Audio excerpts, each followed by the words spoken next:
Assalamualaikum warahmatullahi wabarakatuh. Perkenalkan, nama saya Aran Anam dengan NIM C1C02158. Di sini saya akan mempresentasikan materi akad-akad lainnya. Materi ke-13 dengan mata kuliah akuntansi syariah dengan dosen pengampu Bapak Dr. Wilmi Eka Putra, SE MSI. Baiklah, langsung saja kita ke materi yang pertama, yaitu akad syaraf. Akad syaraf yaitu akad jual beli mata uang asing. Akad ini sesuai syariah sepanjang dilakukan secara langsung dan tunai. Sumber hukum akad syaraf adalah jualah emas dengan emas, perak dengan perak, gandum dengan gandum, syair dengan syair, kurma dengan kurma, dan garam dengan garam, atau dengan syarat harus sama dan sejenis serta secara tunai. Jika jenisnya berbeda, jualah sekehendakmu jika dilakukan secara tunai, menurut hadis riwayat Muslim. Materi berikutnya, akad wadiah. Wadiah yaitu akad untuk menitipkan barang. Akad ini sesuai dengan syariah sepanjang akad ini disepakati, baik terkait objek titipan maupun komisi atas penitipan tersebut. Sumber hukum akad wadiah adalah sesungguhnya Allah menyuruh kamu menyampaikan amanat kepada yang berhak menerimanya, menurut Quran Surah An-Nisa ayat 58. Untuk akad wadiah sendiri memiliki beberapa jenis, yaitu wadiah amanah. Pengertiannya yaitu uang atau barang yang dititipkan hanya boleh disimpan dan tidak boleh didaya gunakan. Jenis yang kedua, wadiah damanah, yaitu penerima titipan dapat memanfaatkan barang titipan tersebut dengan seizin pemiliknya dan menjamin untuk mengembalikan titipan tersebut secara utuh setiap saat si pemilik menghendakinya. Materi berikutnya, akad al-wakalah. Al-wakalah yaitu akad ketika mewakilkan sesuatu kepada pihak lain. Wakalah sesuai dengan syariah Islam sepanjang memenuhi ketentuan yang ada.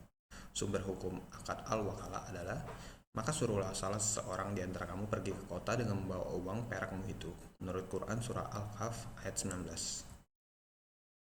Materi berikutnya, akad al-kafalah. Kafalah adalah akad tentang menjaminkan sesuatu barang kepada pihak lain dalam syariat Islam. Akad ini tidak menyebabkan perpindahan kepemilikan aset.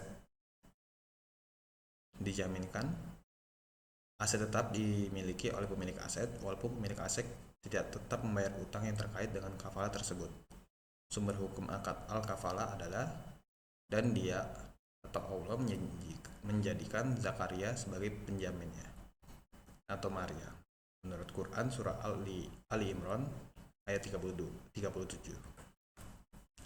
Materi berikutnya, akad Qardul Hasan.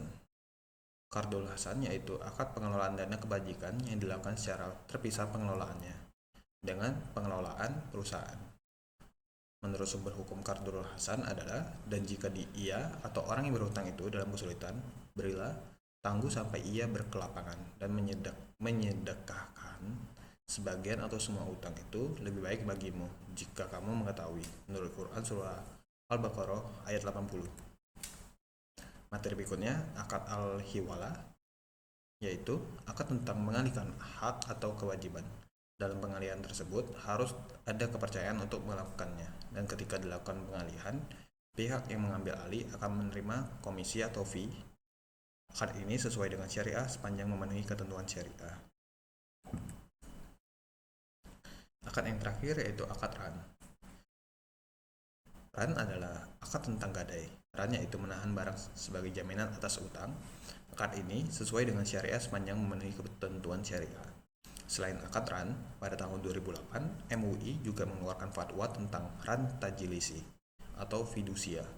Fatwa ini dikeluarkan dalam rangka mengurangi kendala yang timbul sehubungan dengan masalah jaminan, khususnya dalam masalah pemeliharaan dan pemanfaatan jaminan.